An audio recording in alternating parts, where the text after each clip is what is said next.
For the area of a regular four-sided shape, that means it's going to be a square. If it's regular, remember that this word here means all the sides are the same and all the angles are the same.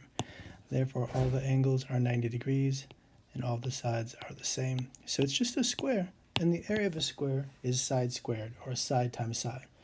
So let's go and figure out how long a side is. Well, these are all 90-degree angles, but if we draw a radius to the square from the center to the vertex, then this 90-degree angle gets cut in half, and we have a 45-degree angle, and a 90-degree angle, and a 45-degree angle. This triangle then is the special 45, 45, 90, and 12 is the length of one of its legs. But 45, 45, 90s are isosceles, so the legs are congruent. If this is 12, then this is also 12. So one way of finding the area of the entire shape is just finding the area of this one red triangle and multiplying it by 4. 4 triangles is the area of the entire shape.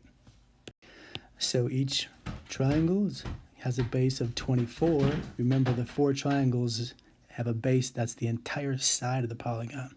So while we found that this was 12, this piece was also 12, so that the base of the red triangle is 24. So this red triangle's area is 1/2 times the base of 24 times the height of 12, and the area of the entire thing is 4 of those triangles. Half of 24 is 12, and 12 times 12 is 144. So that's the area of one triangle, and 4 of them make up the entire shape, which is 576.